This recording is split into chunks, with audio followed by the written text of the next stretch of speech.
Muy bien, pues vamos a empezar con una oración y vamos a ver qué tal se desarrolla la lección. A ver, la primera oración, por ejemplo, de las caras que estoy viendo, podríamos pedirle, por ejemplo, a nuestro invitado Manuel Parreño, que viene desde las tierras del este. Adelante, Manolo. Nuestro buen Padre Celestial, te damos gracias por esta oportunidad que tenemos de reunirnos unos cuantos de tus hijos para poder aprender más acerca de este maravilloso Evangelio, para poder conocer y para estar preparados para ayudar en tu obra al recogimiento de Israel. Te pedimos una bendición para el Maestro, para que lo sigas bendiciendo con tu Espíritu y que podamos aprender de él y lo podamos aprovechar. En nombre de tu Hijo Jesucristo. Amén. Amén.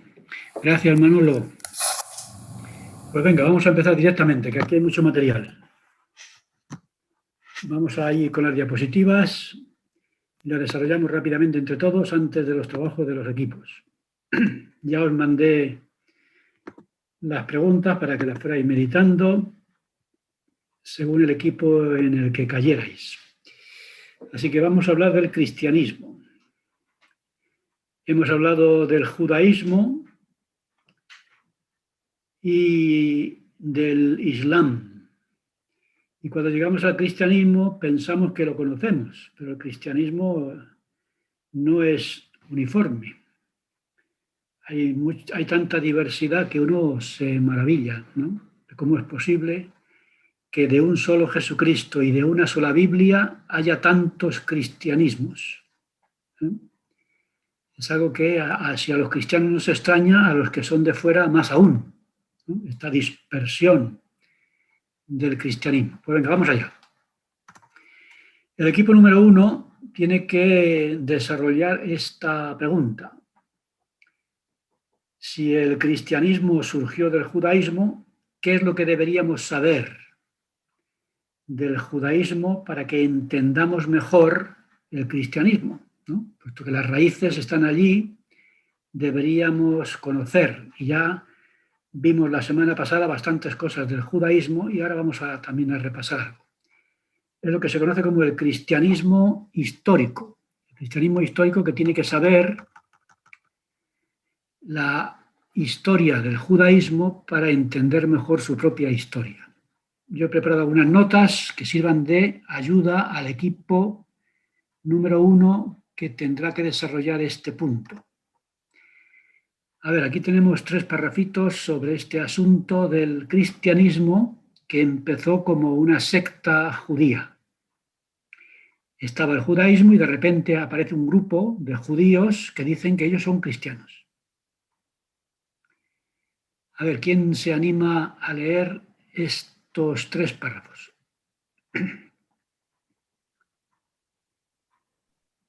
Yo puedo leerlo. El cristianismo surgió del judaísmo. En sus comienzos fue una secta judía cuyos miembros creían que Jesús era el esperado Mesías. Los cristianos de nuestra época deberían buscar, pues, sus raíces entre los judíos de los primeros siglos y conocer su historia. El primer periodo, entre Roboam y la cautividad de Babilonia, la vuelta a Jerusalén, la reconstrucción del templo, la conquista de Jerusalén por los romanos, la destrucción de Jerusalén y el templo, los judíos de la diáspora, sin templo y sin ciudad de Jerusalén, adoraron en sus sinagogas estudiando la Torá. Muy bien, Noemi. Así que recordáis, estamos hablando del reino de Judá porque el reino de Israel desaparece con los asirios. Recordáis que a la muerte de Salomón le sucede su hijo Roboam. Y como dice su nombre, decidió subir los impuestos al pueblo, ¿no? Vamos, que era un político muy moderno. Y él consultó a los ancianos, si lo recordáis, y los ancianos le dijeron, mira, te recomendamos que los bajes. Tu padre ya nos cargó bastante. con tanto palacio y tanta construcción. Ahora tú, si te quieres ganar al pueblo, bájale los impuestos. Qué gran idea, ¿no? Y él preguntó a los jóvenes. ¿Y qué le dijeron los jóvenes? Si tu padre los azotó con esto, tú los azotas aún más. Porque ya sabemos cómo son los jóvenes, que son muy listos todos. ¿Y qué hizo Roboam? Pues siguió a los jóvenes y hizo honor a su nombre. ¿Y qué pasó con el pueblo? Que se rebeló. Y el pueblo se partió en dos. El reino del norte, formado por 10 tribus, que nombraron a Jeroboam como rey, y el reino del sur, con 2 tribus, Judá y Benjamín, que nombraron a Roboam. Así que Roboam se quedó con el templo y el reino del sur, Judá, y Jeroboam con Israel, las 10 tribus del norte. Las tribus del norte se portaron tan mal que el Señor mandó a los asirios y se las llevaron y están perdidos desde entonces, las 10 tribus perdidas. Por tanto, a partir de ese punto lo que tenemos es el reino de Judá, que tampoco se portó bien y el Señor mandó a los babilonios. Los babilonios se lo llevaron cautivos en el 605 y estuvieron 70 años, como se profetizó. Después de los 70 años volvieron. En el año 536 reconstruyeron el templo, que se conoce como el segundo templo, y después de esto los romanos son los que conquistan Jerusalén, y finalmente, hartos ya los romanos de las rebeliones judías, en el año 70 Tito rodea la ciudad, la sitia por hambre y la destruye, y el templo igualmente. Y los judíos quedaron en dispersos, la diáspora que se conoce. Y ya sin templo y sin ciudad, los judíos se centran en la Torá y en las sinagogas. Así que el templo lo sustituyen por la Torá y en las sinagogas estudian la Torá y ya con eso se van poco a poco conformando hasta el momento en que puedan volver. Así que este será un resumen que deberíamos conocer básicamente para entender el surgimiento del cristianismo, que tiene sus raíces en el judaísmo. ¿Algún comentario sobre este primer punto que discutirá el equipo número 1 de lo que habéis leído? Porque esto no es más que un resumen. ¿Os conformáis con esto? Pues nada, si os conformáis... Bueno, yo sí. quería decir algo que dice en el libro Mormón. Disculpadme que mire los sitios, es que tengo las pantallas y siempre me leo. Que dice que deberíamos tener respeto por los judíos porque gracias a ellos tenemos mucha de la doctrina y de las escrituras que tenemos ahora, ¿no? Y que a veces en la iglesia hay mucho fanatismo, como estamos hablando desde hace tiempo, creyendo que somos la única iglesia verdadera, que es verdad, pero a lo mejor deberíamos en vez de centrarnos en nosotros somos los mejores, centrarnos en todo lo que hemos aprendido también de otras culturas y tratarlas con respeto y aprender de ellas, ¿no? Yo todavía conozco gente que no quiere aprender nada de otras culturas ni de otras religiones. Entonces, y no tacharlas de extremistas, porque todos tenemos extremistas en todos lados. Entonces, eso yo creo que es importante tenerlo en cuenta. Por eso estamos aquí en que tú citas, la Biblia la han recibido de los judíos. ¿Y cómo les agradecen a los judíos tener una Biblia? Pues no se la agradecen porque no la estudian, ¿no? Bueno, pues entonces, gracias Noemi. A ver, entre los judíos, ¿qué es lo que esperaban los judíos? Otro lector o lectora. Yo puedo. Adelante, la que ha dicho yo puedo. Esperando un Mesías. Había entre los judíos la esperanza en la venida de un Mesías, que los liberara del poder de los romanos. Poco después de nacer Jesús, surgió el movimiento político nacionalista de los celotes. Jesús era descendiente de David, como el Mesías esperado, pero él no venía a ponerse al frente de los celotes para expulsar a los romanos mediante revueltas, como la que tuvo lugar entre los años 66 y 73 después de Cristo. Jesús anunciaba otro tipo de liberación. ¿Por qué rechazaron a Jesús como el Mesías? Pues porque ellos tenían una imagen del Mesías que no era la que correspondía.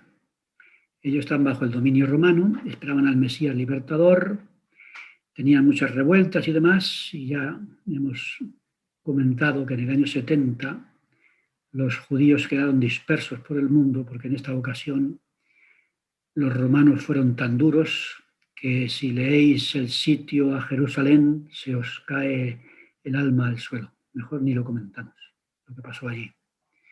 Y sabemos que los cristianos se salvaron. ¿Por qué se salvaron los cristianos y no estaban en Jerusalén cuando los romanos la sitiaron? Esta secta judía cristiana no estaba en Jerusalén cuando los romanos la destruyeron. ¿Por qué? Porque ya les habían anunciado esto que iba a ocurrir, se marcharon a una ciudad que se conocía Pella y allí estuvieron libres de aquella matanza horrorosa que ocurrió. Así que después ellos volvieron y el cristianismo se fue desarrollando. ¿Algún comentario sobre este punto más, esperando un Mesías?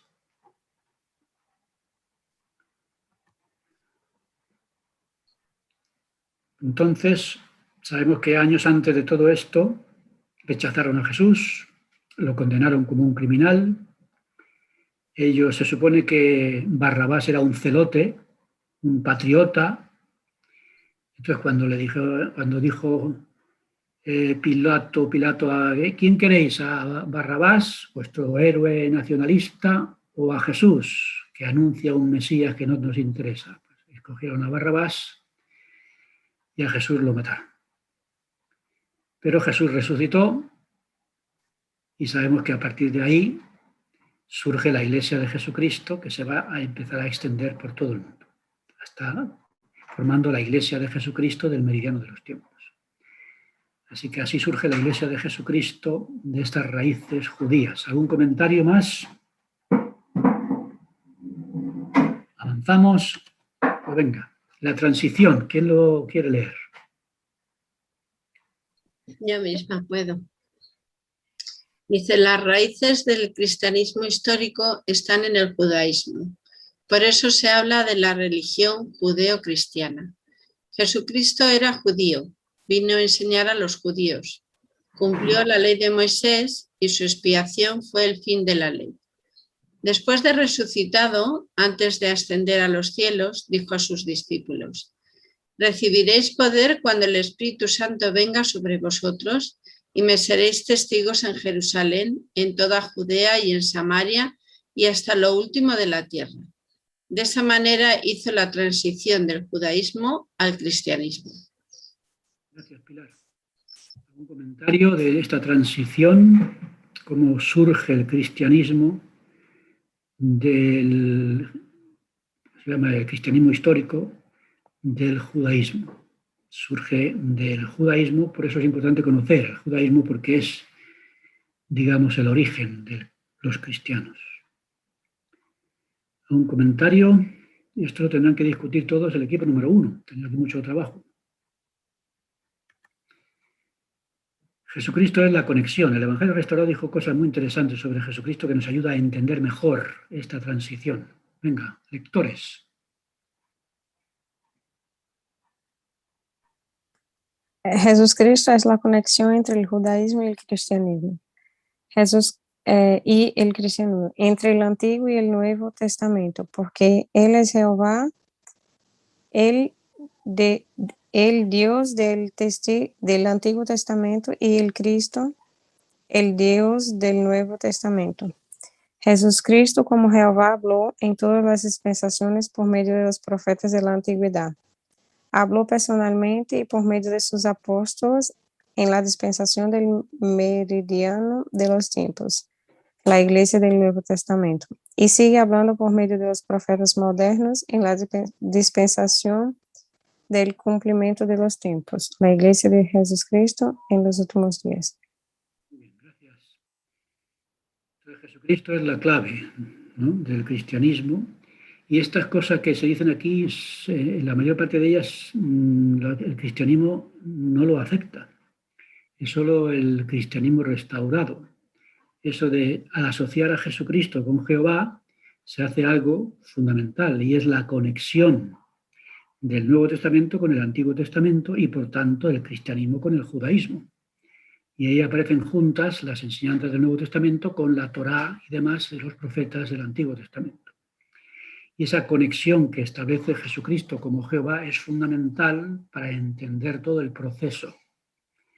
Desde el principio, Jehová estuvo hablando en todas las dispensaciones. Habló por medio de profetas hasta el meridiano de los tiempos. En el meridiano de los tiempos habló él personalmente.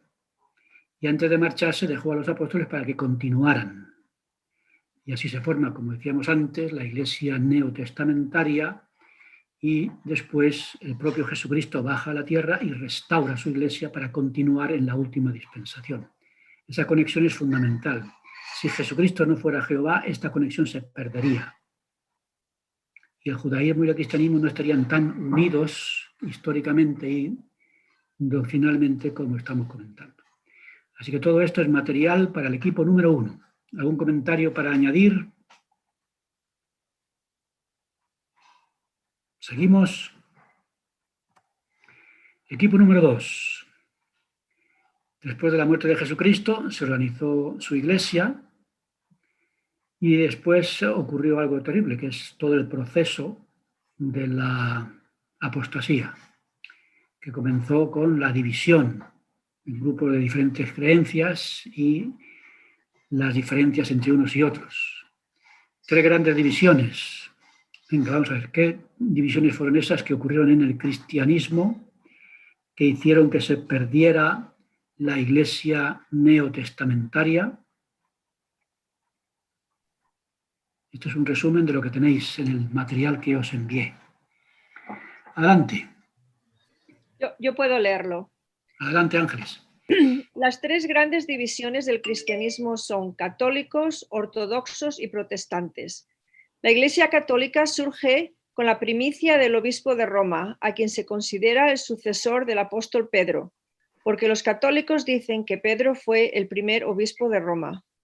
El 16 de julio de 1054 se produjo el llamado Cisma de Oriente y Occidente, que dividió a la Iglesia Católica en la Iglesia Católica Romana y la Iglesia Católica Ortodoxa. El cristianismo ortodoxo se extendió gracias a la influencia del Imperio Bizantino. La Iglesia Ortodoxa está compuesta en realidad por 15 iglesias separadas, gobernadas cada una de ellas por su propio patriarca. El patriarca de Constantinopla se considera la cabeza de la comunidad ortodoxa, aunque con la misma autoridad que los demás patriarcas. En 1507, Martín Lutero entró en la orden de los agustinos. Lutero pronto se desengañó de las enseñanzas de la Iglesia Católica y en el 1517 redactó sus famosas 95 tesis, que se convirtieron en el principio de la Reforma protestante. Gracias, Ángeles. Aquí tenemos estas 3 ramas que debemos conocer para entender el cristianismo previo a la restauración. La Iglesia Católica dice que el Papa es el sucesor de Pedro. ¿Y por qué es el Papa sucesor de Pedro? Pues porque Pedro fue el primer obispo de Roma. Pero nosotros sabemos perfectamente que Pedro no fue un obispo, Pedro fue un apóstol. Y a los apóstoles los sucedieron obispos. Los obispos tienen jurisdicción local, los apóstoles tienen jurisdicción local, general, son autoridades generales. Así que esa conexión, esa transición del obispo de Roma al Papa es una conexión errónea, por lo dicho. Y con el tiempo se rompió la Iglesia Católica y se formaron esas 2 ramas de la Iglesia Católica. Y finalmente vino la Reforma con Martín Lutero. Y a partir de la Reforma pues vienen todas las iglesias protestantes o evangélicas, etc. Así que este es el trabajo del grupo número 2. ¿Algún comentario? Tienen que desarrollar un poquito más esto, que es un resumen de lo que yo envié. ¿Seguimos? Pues venga. Doctrinas básicas del cristianismo. Yo he puesto aquí algunas, no cabían todas y no he querido poner todas. Tenéis ahí, he puesto puntos suspensivos al final. Pero si estudiamos la doctrina del cristianismo tenemos que ir a la Trinidad y el famoso misterio, 3 personas pero un solo Dios, y ese Dios uno y trino se convierte en el creador del mundo y creó al hombre de la nada y por tanto eliminan la vida preterrenal, como ya estudiamos en otro de los puntos. La expiación, no hay mucho que decir sobre la expiación, no es fácil de entender, pero se trata de que los frutos se reciban por medio de los sacramentos y de la misa, en el caso de la Iglesia Católica, o de la fe, por medio del protestantismo. La caída fue un pecado que pasa a los descendientes y ese pecado pues, nos convierte en personas que sin bautismo no podemos ir al cielo. Ya lo he dicho muchas veces, pero hay una doctrina abominable en el mundo cristiano, y es mandar al infierno a los niños pequeños que mueren sin bautismo, porque no han entendido la expiación y sus efectos. Y por tanto, como no entienden la expiación, no entienden la caída. Y como no entienden la caída, no entienden la vida en esta tierra, y el resultado pues, es el que averiguamos cuando estudiamos la caída y sus consecuencias en este mundo y en el más allá. La resurrección, otro problema más, es la unión del cuerpo y del espíritu, pero no se ponen de acuerdo si el cuerpo es físico o no es físico, si es material, si no es material, y eso lo veremos en el papel de la materia en el plan de salvación. Y como no creen que la materia sea buena, si la materia es mala, es imposible que el espíritu, después de muerto, vuelva al cuerpo. Eso sería un error.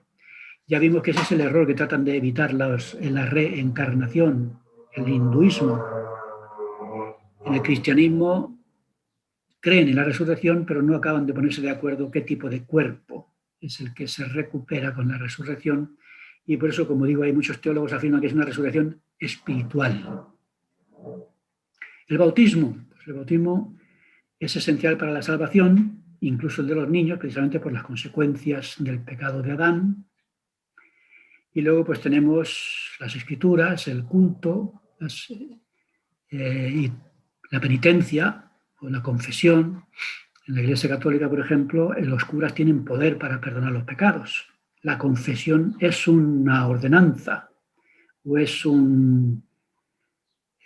¿cómo lo llaman ellos? Sacramento. Gracias, Ángeles. Es un sacramento, no así para los protestantes. Y si estudiamos lo de los sacramentos o ordenanzas, veremos que no todas las iglesias aceptan las mismas. Y eso de la confesión y demás, el cura tiene poder para perdonar los pecados mediante una penitencia que aplica. Y eso no lo cree más que la Iglesia Católica.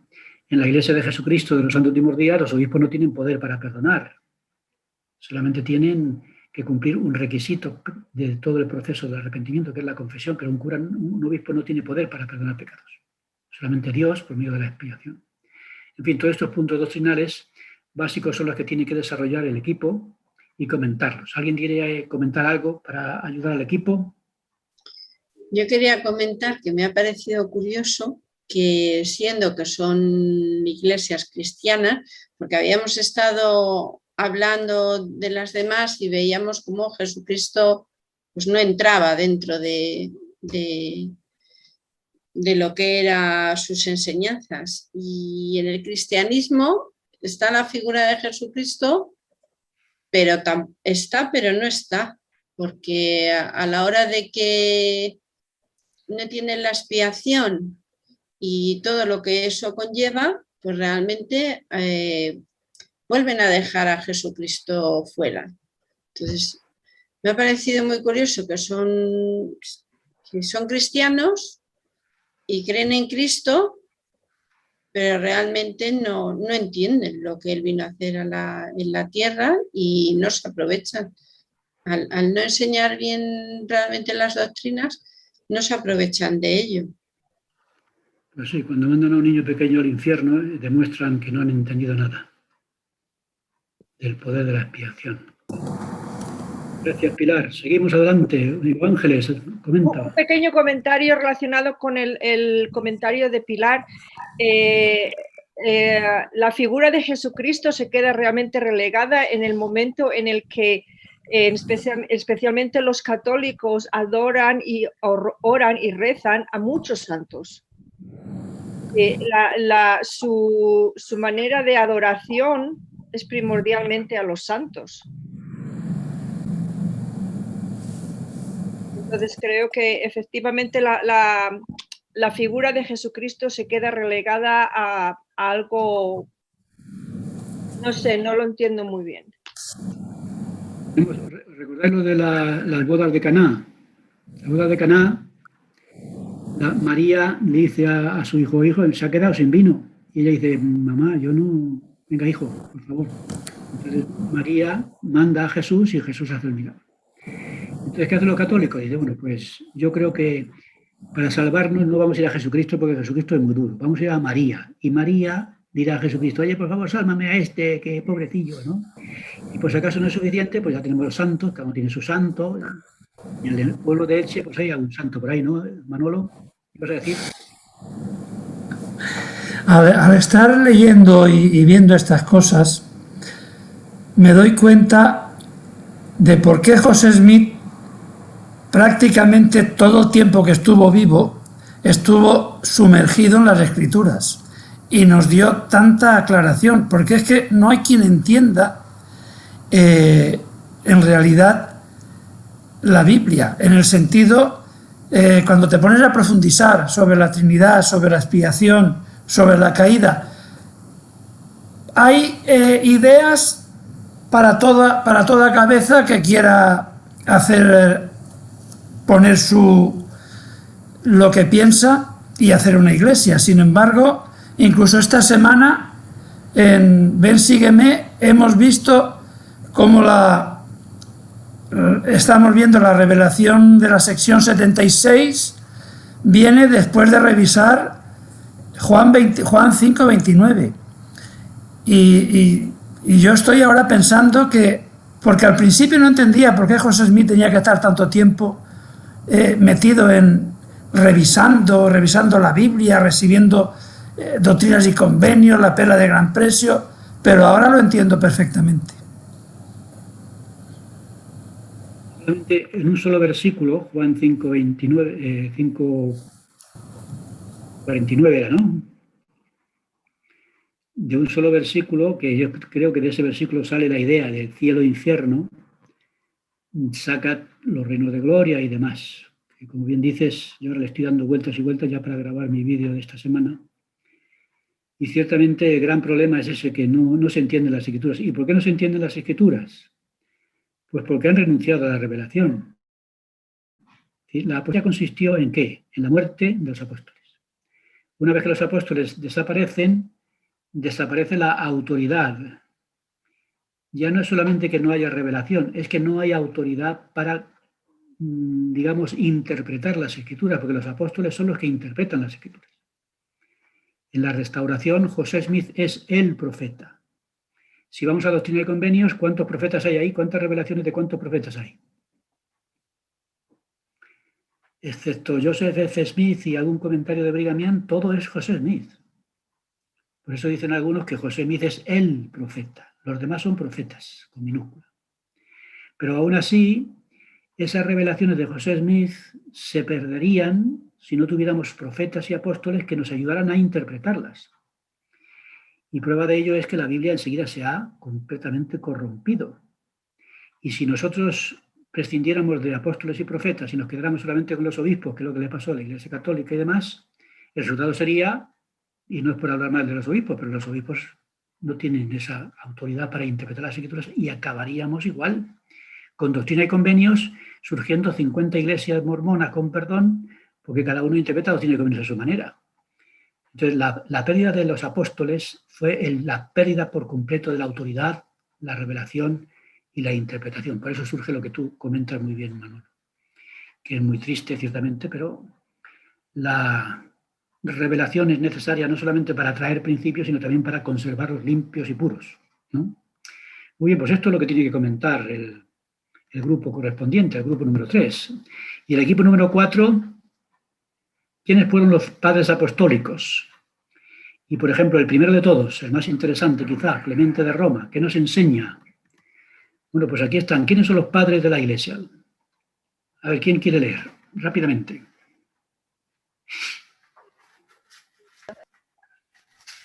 Yo puedo leer. Los padres de la Iglesia, sucesores de los apóstoles. La patrología es el conjunto de escritos de los primeros padres de la Iglesia, obispos en su mayoría. Los padres apostólicos son escritores cristianos del siglo I o principios del siglo II, cuyas enseñanzas pueden considerarse como eco bastante directo de la predicación de los apóstoles, a quienes conocieron personalmente o por las enseñanzas de sus discípulos. El primer volumen de la patrología, Migne, contiene las recogniciones de Clemente de Roma, el escritor más antiguo de la época del Nuevo Testamento, después de la muerte de los apóstoles. En las recogniciones, Clemente se hace las preguntas terribles: ¿tendré vida después de la muerte? Si vivo después, ¿seguiré siendo yo mismo? ¿Recordaré lo que fui en este mundo? En su búsqueda de respuestas, Clemente se encuentra con Bernabé, que servía una misión en Roma. Bernabé lleva a Clemente hasta el apóstol Pedro.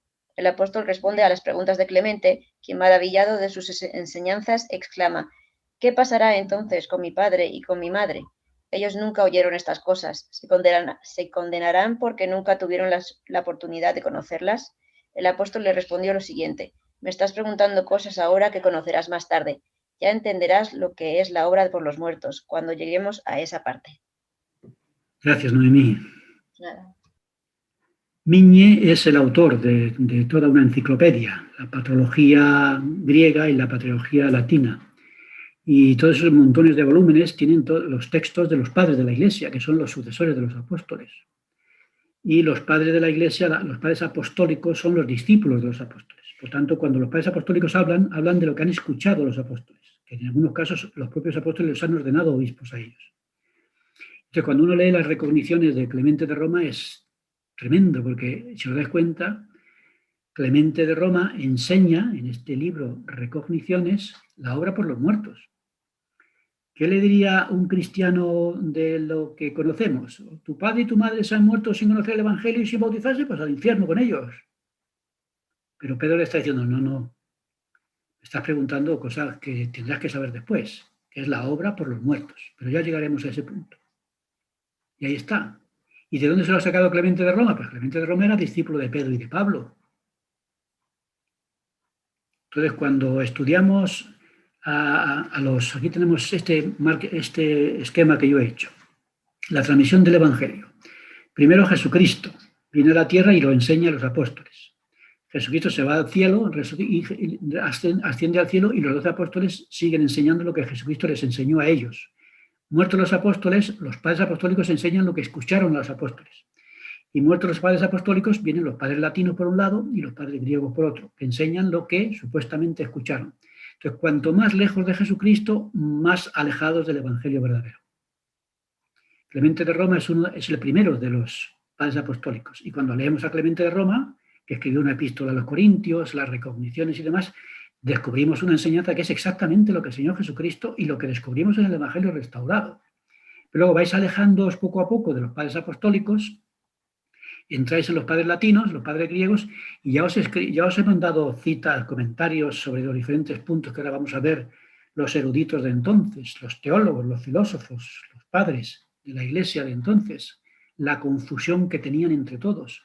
Porque cuanto más lejos de Jesucristo, más confusión hay y más corrupción doctrinal, porque se van mezclando con las filosofías, la filosofía griega, el neoplatonismo y demás.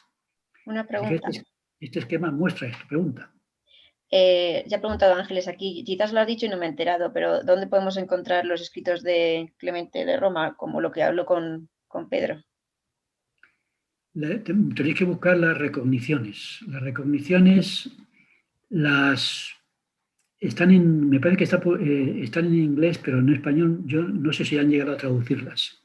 Pero eso, vais a Hugh Nibley, que Hugh Nibley es el que habla de todo esto. Yo con Hugh Nibley fue como me enteré de la existencia de las recogniciones. Entonces buscáis por ahí con Hugh Nibley, o incluso no sé si habrá por ahí aún en internet y demás, las enseñanzas de Clemente de Roma en su obra Las Recogniciones. Y ahí descubriréis, no sé si hay resúmenes y demás, pero yo os he puesto este breve resumen que hace Hugh Nibley, y por medio de él también podéis encontrar cosas. Pero ya digo que si leéis y tenéis ahí la lista de los padres apostólicos, tenéis la lista de los padres latinos, tenéis la lista de los padres griegos y luego los que van después. Y si vais leyendo a unos y otros, os dais cuenta que después de los 12 apóstoles, los padres apostólicos mantienen un poquito ahí la doctrina, pero luego ya los padres latinos y griegos, uno de ellos dijo, hablando de los primeros cristianos que creían en Dios Padre y demás, decía, estos son muy simples, son muy infantiles. Nosotros, afortunadamente, no necesitamos la revelación porque tenemos la filosofía.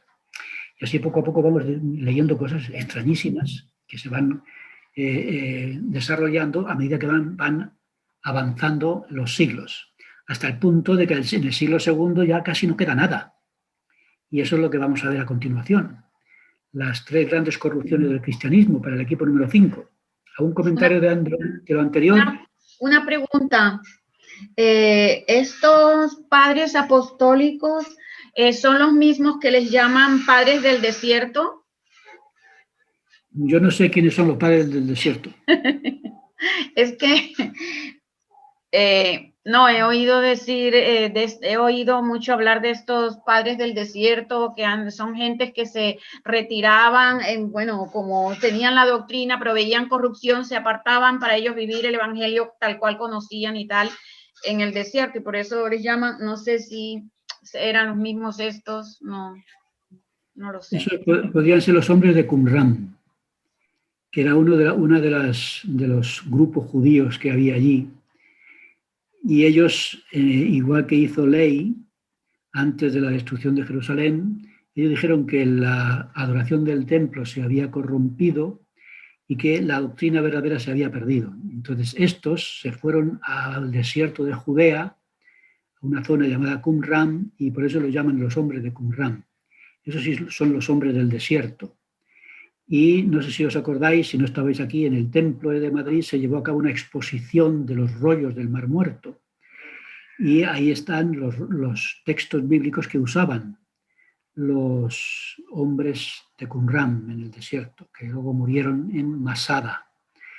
Pero yo creo que se refiere a los hombres de Qumran en el desierto de Judea, que, como bien dice, salieron de Jerusalén porque, igual que hizo Ley, se habían corrompido y quisieron vivir más estrictamente la ley a la espera de que el Mesías volviera. Y ahí podéis estudiar entonces los hombres de Qumran y demás. Manolo. ¿Esos son los mismos que los esenios? Exactamente, dicen que eran los esenios los que se marcharon al desierto. Estaba ayudando de vuelta a la cabeza y no me venía la palabra, gracias Manolo. Eran los esenios, supuestamente los hombres de Qumran. Eso es apasionante, lo de el descubrimiento en el desierto de los rollos del Mar Muerto y demás. Ese punto que yo me lo tuve que estudiar muy bien, porque cuando se hizo la exposición en la manzana del Templo de Madrid, a mí me tocó dirigir todo lo que es la formación de los guías y demás, y fue una aventura muy interesante ver a los esenios huyendo de Jerusalén en la búsqueda de la doctrina pura del Mesías. Ahí tenéis un mundo interesante para estudiarlo. Equipo número 5, si no tenéis ningún comentario más, ¿cuáles fueron las 3 grandes corrupciones del cristianismo? A ver, ¿quién lo quiere leer rápidamente? Tenemos pocos minutos.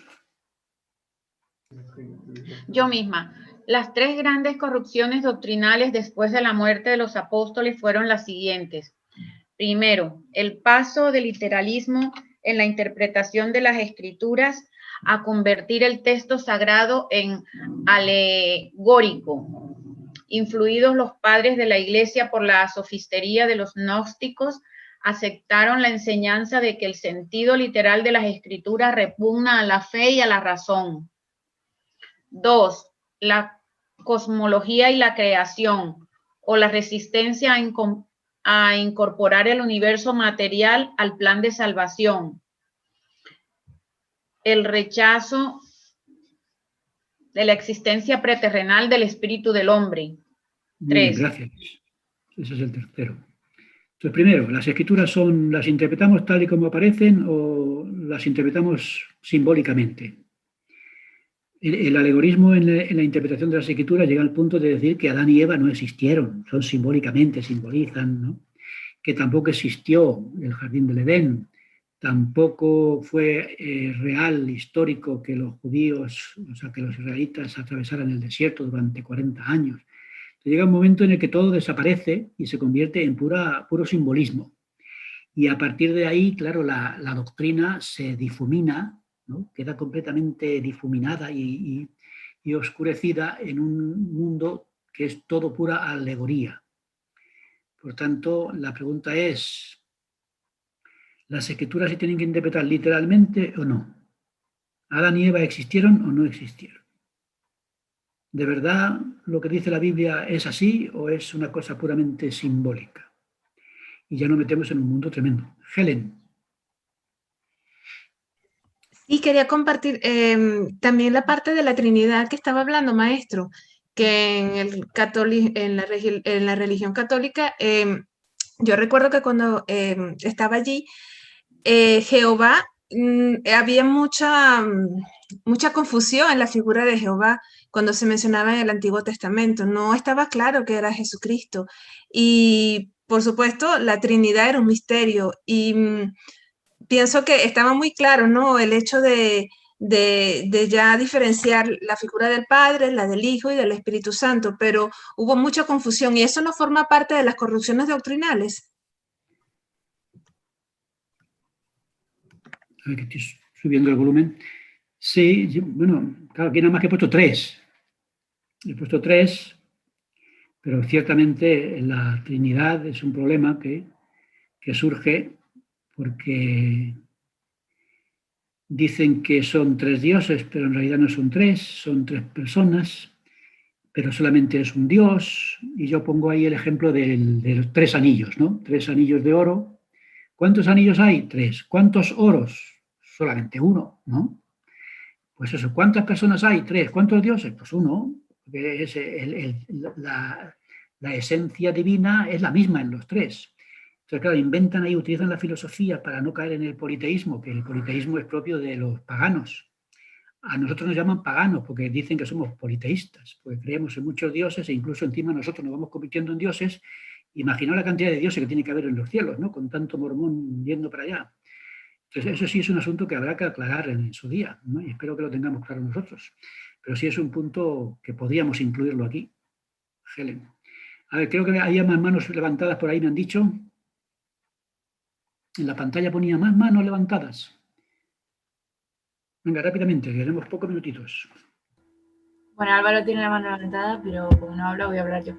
Yo creo que básicamente todo esto es la falta de revelación. O sea, las corrupciones del cristianismo es que ir a lo que hay en la tierra a buscar respuestas de preguntas espirituales en vez de preguntar a Dios directamente.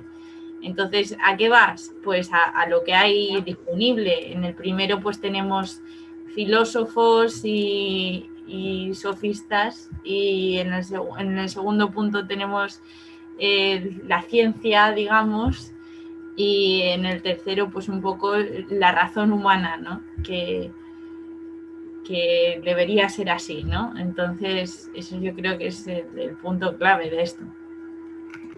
Exactamente, lo que hemos dicho, ¿no? Desaparecen los apóstoles, desaparece la revelación. Álvaro, tienes la mano levantada.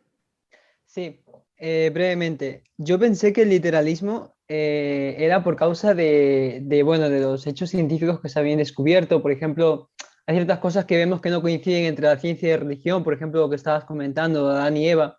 Yo pensaba que se había adoptado, en el caso de los católicos, eso como simbolismo por causa de que no coincidían, tal como que la Tierra no ha sido creada en 7 días, sino luego se pueden tener como 7 estaciones. Incluso no tienen convenios, aunque sí he intentado recordarlo, pero ahora no me acuerdo exactamente. Habla también de unas épocas. Claro, es un poco difícil de entenderlo literalmente. Entonces también hay que ver qué cosas podemos entenderlo literalmente y qué cosas no, o quizás aún no sabemos si podemos interpretar literalmente, no solamente hablando de otras religiones, sino de las demás. Pero ahora me queda un poco más claro que no fue por eso, sino que es por esta sofistería de los gnósticos. Interesante. Sí, porque como ha dicho Noemi, la ciencia aparece en el punto número 2, ¿no? El de la materia. La materia, si tiene un lugar o no en la religión. Y ahí tenéis unos cuantos escritos de lo que yo he mandado. Ciencia, religión. Y ese es el punto de debate. Jorge. Sí, muy rápido. A mí un punto que siempre me hizo pensar es el hecho de la tradición. Cuando el Espíritu Santo desaparece, cuando ya no hay llaves, cuando ya no hay poder de sacerdotes sobre la tierra, pues ¿con qué te quedas? Jorge, no se te oye bien. Ah, a ver, probando. ¿Ahora mejor? Ok, vale. Repito que cuando desaparece el Espíritu Santo, cuando desaparece las llaves del sacerdocio, cuando desaparece el poder de Dios, ¿con qué te quedas? Pues muchas veces con la tradición. Entonces, una de las cosas que a veces veo que hubo muchos, ¿por qué se hacía así? No sé, porque siempre lo hicimos. ¿Por qué de alguna manera tenemos que hacerlo así? Bueno, porque es el nexo que tenemos con el pasado. Entonces, cuando yo veo la apostasía y estas cosas, e incluso pues muchas de las evoluciones posteriores, agradezco el Espíritu Santo, agradezco otra vez que de nuevo hay las llaves de sacerdocio sobre la tierra. Porque si no, ¿con qué te quedas? Entonces, algunas veces pues sí, vemos cosas extrañas con respecto a aferrarse a una tradición para aferrarse a algo que ya no queda. Exactamente. Desaparece la revelación y ya quedan las opiniones, la pelea. Yo os había puesto con respecto a ciencia y religión que estábamos comentando. La única diferencia hay entre la religión apóstata y la ciencia que no es objetiva. Cuando la ciencia es verdadera ciencia y la religión es verdadera religión, tiene que coincidir, ¿no? Y eso pasa en lo que llamamos en la cosmología o en la creación. Si leéis cosas sobre la creación, se dicen cosas muy interesantes. Puesto que la materia es mala, ¿te das cuenta de lo que significa? Si yo digo que la materia es inicua y es mala, ¿cuáles son las consecuencias? Pues las consecuencias son tremendas. Significa, la resurrección no tiene ningún sentido. Que Dios venga a la tierra en un cuerpo físico, eso no tiene ningún sentido. ¿Cómo es posible? ¿Cómo se va a meter Dios en la materia si la materia es capaz de corromper hasta el mismo Dios? Entonces desaparece Jesucristo como redentor, desaparece la expiación, desaparece la resurrección y todo lo tienen que convertir en algo alegórico y lo espiritualizan todo hasta que llega un momento en el que no queda nada. Solamente con el punto número 2, que la materia la quitan del plan de salvación. Si tú quitas la materia del plan de salvación, se acabó. Es lo que se conoce como el dualismo o el monismo en filosofía, ¿no? Está la materia por un lado, la materia física, la parte espiritual. Entonces estamos formados de dos partes o solamente una. Y eso es lo que tendría que discutir el equipo siguiente. José Mí decía que no existe más que espíritu o materia, llámalo como quieras, pero todo es lo mismo. No existe la materia inmaterial y la materia no es mala. La materia puede ser más o menos pura según el momento, pero la materia es fruto de la creación de Dios. En la filosofía se habla del demiurgo. ¿Qué es el demiurgo? Pues es un dios falso que creó el mundo. ¿Quién creó el mundo? Pues un dios rebelde. El demiurgo, no es posible que Dios cree la materia si la materia es mala. Entonces se destruye la creación, se destruye la redención, se destruye la resurrección, se destruye todo el plan de salvación, quitando la materia de medio. Por tanto, ahí tenéis comentarios que yo os mandé y eso es la segunda corrupción más grande. Y no digamos la vida preterrenal, se quita la vida preterrenal y el hombre viene de la nada, ya destruye completamente todo el plan. 2 participantes han levantado la mano. Pilar y no sé Helen si llevaba con la mano levantada hace un rato, no sé si es que... vale. Ya habló. Vale. Pues yo todo el tiempo que estoy escuchando y cuando leí, la pregunta era un poco, o sea, cuando Jesucristo, cuando los apóstoles desaparecen, sí que conocían los padres apostólicos la forma en que el Señor había establecido para que hubiera apóstoles y la forma en que él había dicho que debía ser, estaba organizada la iglesia. Lo que pasa que ellos, no sé, se tomaron por su mano, ¿no? El hecho de decir, ahora la vamos a hacer como nosotros pensamos. No aceptaron el hecho de que el Señor no llamara a más apóstoles. Y de ahí viene luego todos los cambios del cristianismo, por no aceptar realmente la iglesia como era y hacerla a su manera. No sé. Los padres apostólicos lo conservaron bien, son los padres de la iglesia los que van corrompiéndolo. cuando se va mezclando la doctrina de los primeros apóstoles o de los primeros padres apostólicos con la filosofía. Y poco a poco la filosofía va corrompiendo la doctrina. Por eso en la Iglesia se dice que no hay teología. Yo recuerdo que creo que fue Wilford Woodruff. Wilford Woodruff decía, en esta Iglesia no hay teología. Brigham Young, antes de él, dijo, todo miembro de la Iglesia debería ser un teólogo. Y Wilford Woodruff dijo, en la Iglesia no hay teología. ¿Por qué? Porque la teología es la suma de la religión con la filosofía. Y la filosofía corrompe la religión como pasó con la apostasía. Entonces hay un mundo interesante y apasionante. Si hay teólogos o no hay teólogos en la Iglesia, si la Iglesia cree en la teología o no en la teología. Yo creo que sí, la teología no tiene por qué estar corrompida por la filosofía. La teología es el desarrollo de la doctrina. Lo que pasa que no debemos olvidar que la revelación debería estar dirigiendo todo el desarrollo doctrinal. En fin, hay muchos teólogos por ahí interesantes. Hay uno que es un gran amigo que conoce Noemi. ¿Cómo se llama? Ya se me ha olvidado. Terrell Gibbons. Yo lo tengo ahí, yo tengo 2 o 3 libros suyos y muy interesantes. Y no se corrompe con la filosofía. Por tanto, estoy más con Brigham Young que con Wilford Woodruff en ese sentido. Pero bueno, es cierto que sin apóstoles el riesgo de desviarse es muy grande. Terminamos entonces ya para dar tiempo a los equipos y ahí ya no voy a poner nada. El equipo número 6 tiene que decir, ¿qué dice el Evangelio restaurado sobre el literalismo? ¿Nosotros creemos en el literalismo o en el alegorismo? ¿Interpretamos la escritura literalmente o simbólicamente? Segundo, ¿qué dice el Evangelio restaurado sobre la materia? ¿Forma o no forma parte del plan de salvación? Sí, ¿por qué? Y tercero, ¿qué dice del mundo preterrenal? Así que ahí tenéis tiempo para la revelación, lo del equipo número 6. ¿Algún comentario antes de separarnos rápidamente para que tengáis tiempo? Porque hay temas apasionantes para pelearse y discutir durante horas. Venga, ¿hacéis algún comentario antes de separarnos? No sé si, creo que Helen tenía la mano levantada, pero yo solo iba a comentar una cosa rápido que ya es difícil dirigir la Iglesia teniendo las comunicaciones que tenemos ahora y los avances con las redes y que es más fácil viajar. Pues allí en ese entonces, para que se perdiera poco a poco, es que tiene que haber sido muy difícil poder mantener comunicación para que la verdad no se perdiera y luego mataron a los apóstoles hasta que llega una cosa a otro sitio y otra a otro. Entonces, tendría que haber sido todo un desafío y perfecto para que empezara la apostasía. Helen, ¿la mano esa es antigua o es nueva? No, es nueva. Es muy corto, es muy corto. También lo que representó para la Iglesia Católica adquirir ese poder, ¿no? Para el control de las personas, del pueblo, por decirlo de alguna manera. Eso fue, yo creo que formó tanto, vamos a decir, los estratos sociales en cuanto al empoderamiento de la Iglesia Católica para el manejo de los intereses económicos, políticos de los países. En este caso, comencemos por Roma o por todos los países que profesaban el cristianismo, ¿no? Eso también, el poder económico y el poder que adquirieron en ese momento, en esa época.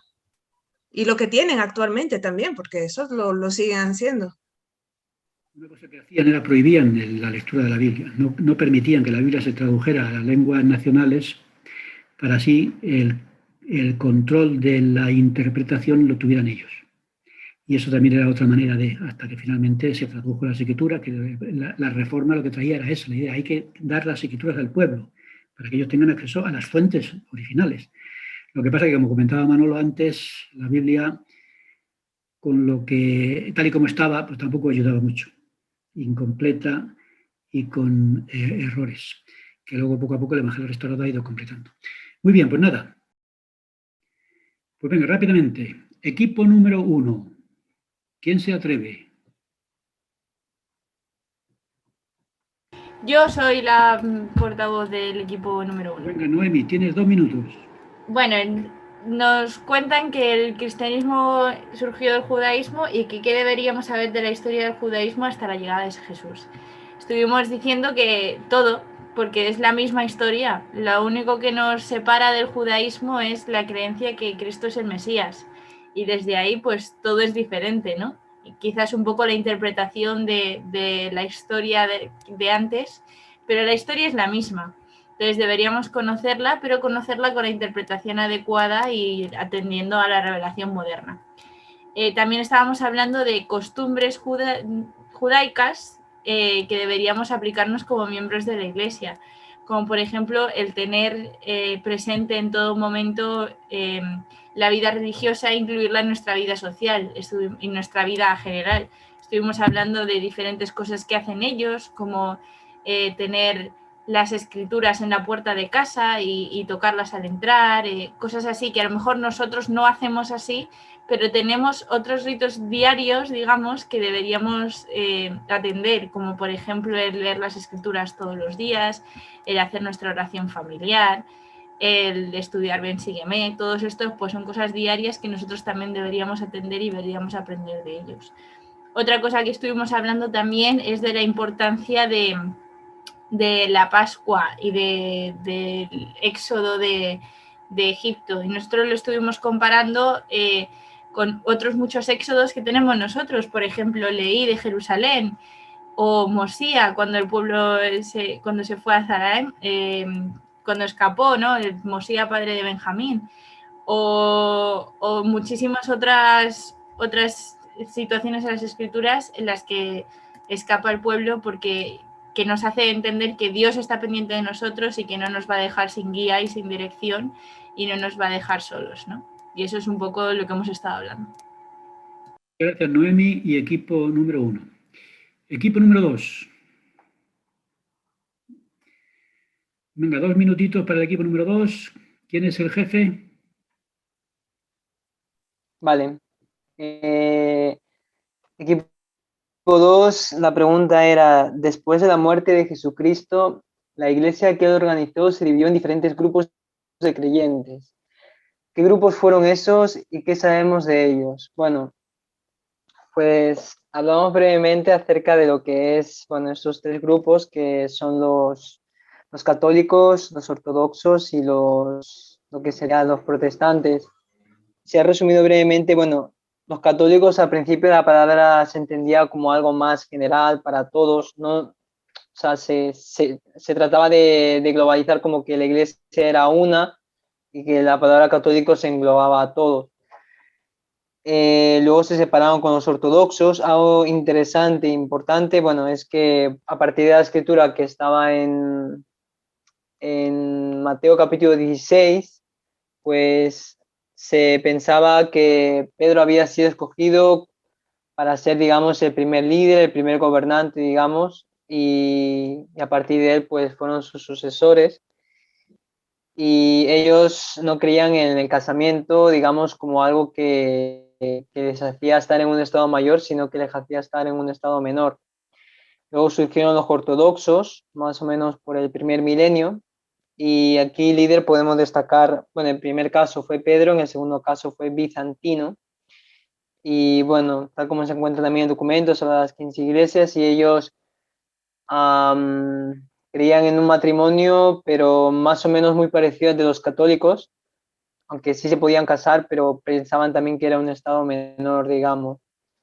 Y los protestantes, tenemos a partir de Lutero y sus 95 tesis, que él no estaba, bueno, no fue convencido ni creía en las mismas creencias que en sus tiempos se estaban dando, por lo que él puso las 95 tesis y trató de cambiar las cosas. Y en este caso los sacerdotes pues sí que, o bueno, los creyentes sí se podían casar y no se creía como esto, como algo que los minorizaba. Entonces prácticamente esto es lo que hablamos en el grupo. Muchas gracias, Álvaro, y al equipo número 2. Equipo número 3, ¿quién es el portavoz?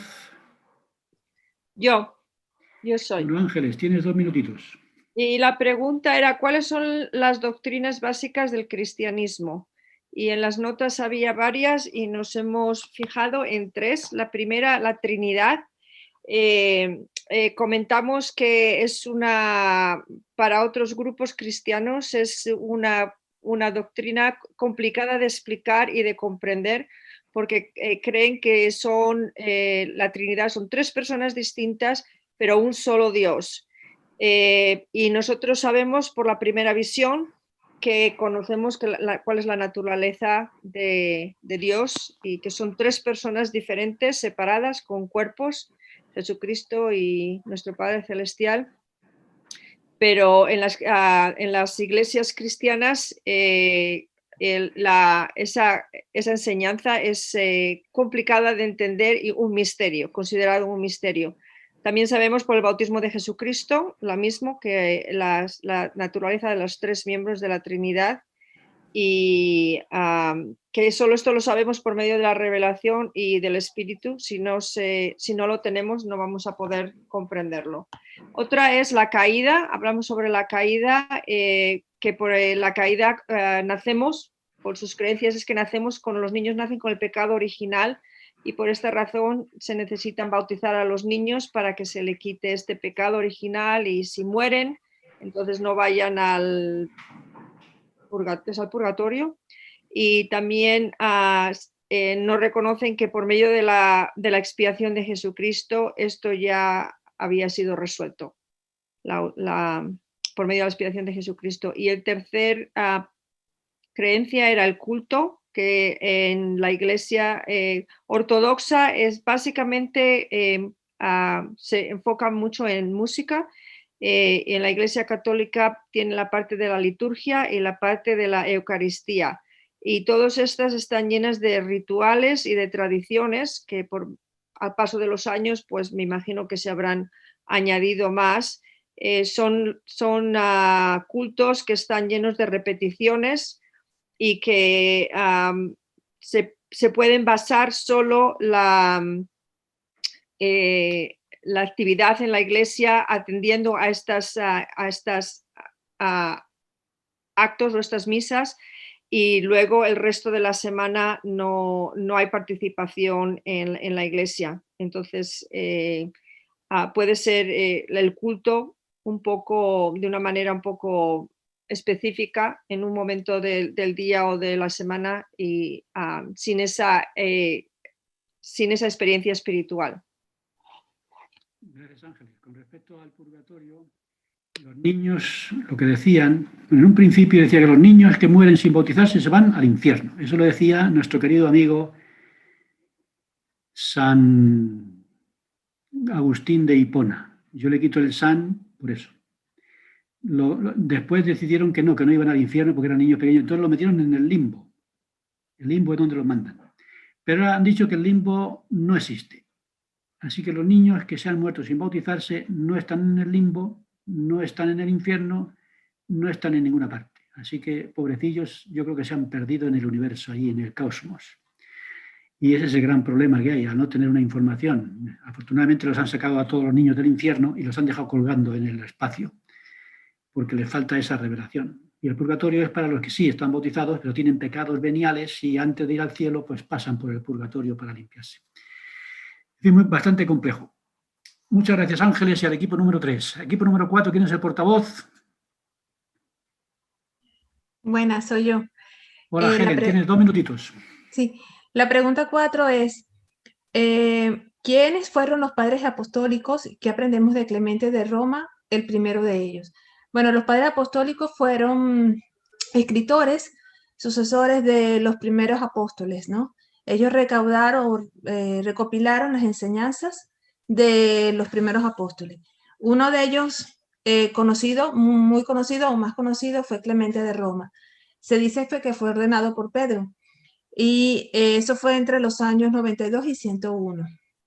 Están después otras personas: Ignacio de Antioquía, Policarpo de Esmirna, Papias de Herápolis, y Epístola de Bersabé, también Bersabé. ¿Qué podemos aprender de Clemente de Roma? Bueno, las reconexiones de Clemente de Roma es el escritor más antiguo de la época del Nuevo Testamento, después de la muerte de los apóstoles. En las reconexiones Clemente hace muchas preguntas. Sentimos, eso lo discutimos en el equipo, que él realmente se interesó por saber la verdad, ¿no? La doctrina.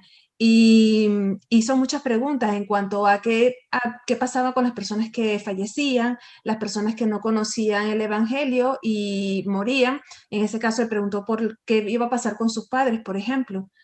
Entonces Pedro, en ese momento, Bernabé, que estaba allí con Clemente de Roma, Clemente, perdón, fue a ver a Pedro y Pedro le comentó en ese momento que me estás preguntando cosas que ahora no podré, que conocerás más tarde y entenderás lo que es la obra por los muertos cuando lleguemos a esa parte.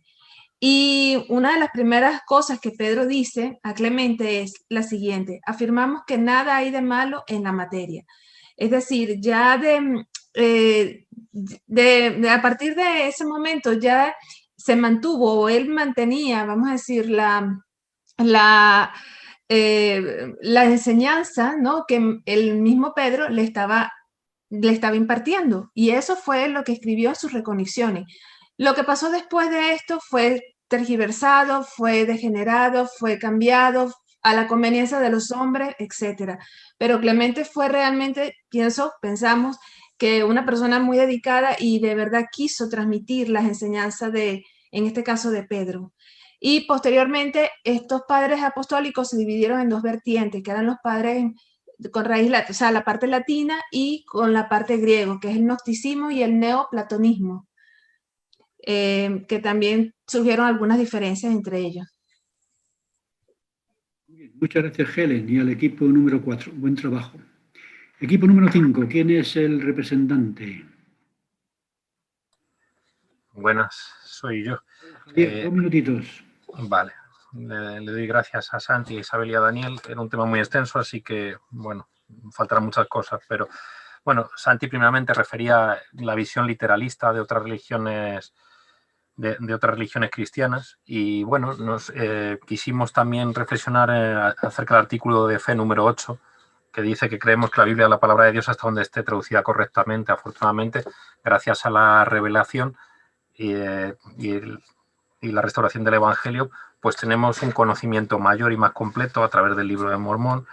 Y bueno, en lo alegórico cabe todo. Sin embargo, cuando nos ceñimos a lo que dicen las Escrituras, creo que podemos entender, ¿no? Creo que Dios no trata de confundirnos, sino más bien enseñarnos. Sí hay metáforas que se emplean para ilustrar, pero nuestras interpretaciones son literales cuando son claras.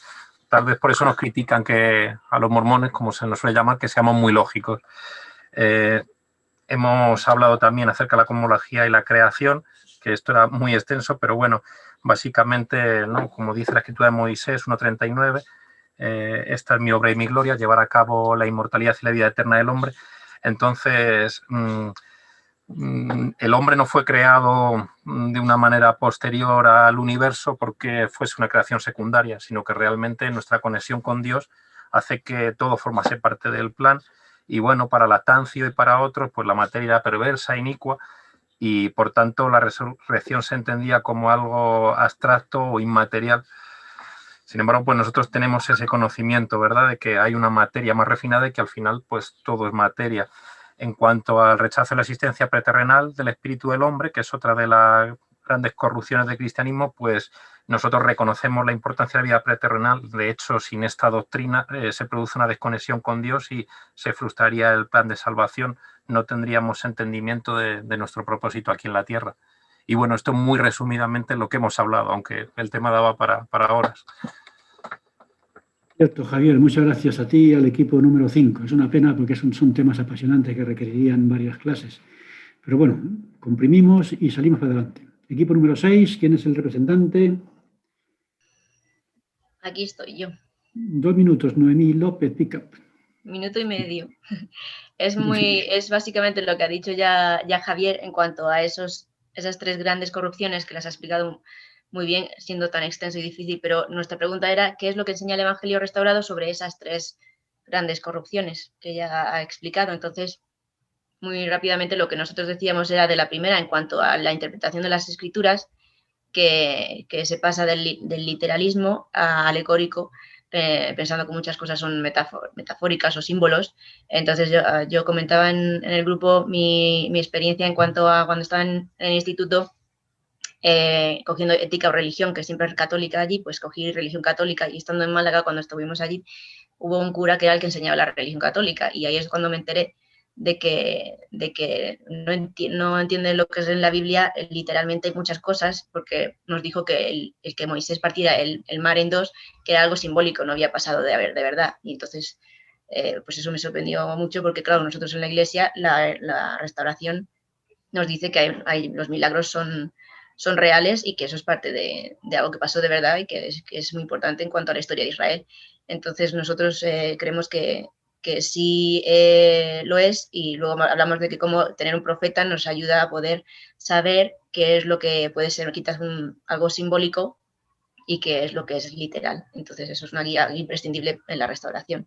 La segunda, en cuanto a la creación, la materia, como decía muy bien Javier, que toda materia al final es materia, una es más refinada que la otra, y todos pues estamos intentando refinarnos y progresar, y dependiendo del progreso que tengamos en nuestra vida, pues luego podremos resucitar y a un mundo celestial, a una gloria terrestre o celestial. Entonces al final todo es materia refinada, intentando subir en esa refinación que ha sido creada toda la materia por Dios. Y lo último, la existencia preterrenal del espíritu del hombre. Si eso se rechaza, creyendo que entonces somos creados de la nada, pues borra muchas verdades que son imprescindibles, que somos hijos de Dios, que venimos de Él, y esa conexión imprescindible que tenemos con Él, más o menos. Muchas gracias, hermana Pica López. Bueno, pues ciertamente, gracias por vuestro esfuerzo, equipo número 6 y demás. Este es un tema demasiado complejo, pero yo creo que sirve para abrir una ventanita y asomarse por ahí. Y voy a invitaros la semana que viene a estudiar a Zoroastro. Y vamos a demostrar que el zoroastrismo tiene la misma inspiración que tuvo el cristianismo. El cristianismo y el zoroastrismo son primos hermanos. ¿Cómo pudo saber Zoroastro tantas cosas que el Evangelio restaurado ha traído al mundo? Pues porque la inspiración es común. Así que es lo que estamos diciendo. Es decir, Dios inspira a muchas personas. Y nosotros vamos a descubrirlo en Zoroastro. Muy bien, ¿alguna cosa que quede pendiente antes de marcharnos? Faustino, muchas gracias por el documento. Me pareció muy bueno, muy concreto, muy claro, muy interesante, y la verdad es que he aprendido mucho leyéndolo. La verdad. Estoy seguro de que todo lo que lo hemos leído nos puede entender muchas cosas, y resume un tema que es bastante complejo, porque sí que hay libros que lo explican, la gran apostasía, los libros de Nibli, pero lo has resumido muy bien y la verdad es que lo agradezco mucho. No quería irme sin decir todo.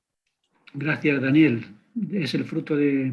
Tengo en casa las enseñanzas de Nibli en inglés, así que yo voy haciendo resúmenes en los márgenes en español, y esos resúmenes ayudan mucho a ponerlo después. Pero ciertamente es un documento ese que me ha tocado meses y meses de trabajo, y yo espero que os aproveche. Así que yo te lo agradezco, Daniel. Así que estudiémoslos.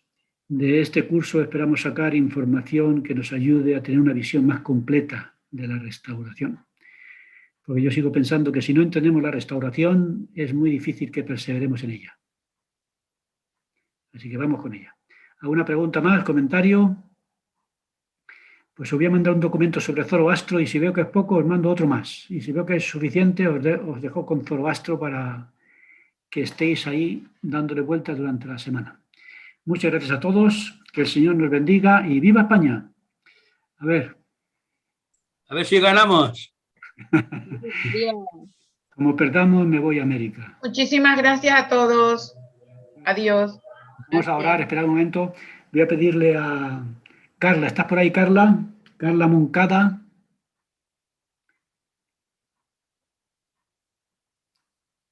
Carla Moncada, ¿estás por ahí? No, pues entonces se lo pido a otro. La oración, vamos a pedir. ¿Estás ahí? Noemí Pica. Nos ofreces la última oración y nos vemos el martes que viene.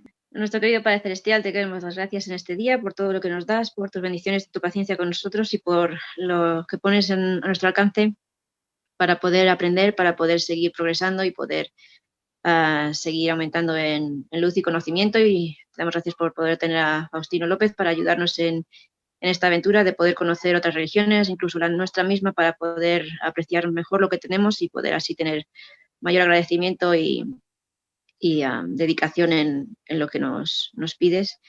Y te pedimos que bendigas a todos los que participan en esta clase, ya sea ahora mismo o luego que vean la clase, para que los bendigas y nos des fuerzas y salud a todos para seguir adelante.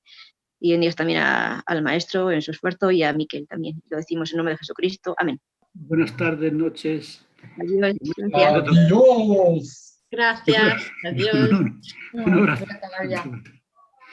Abrazos.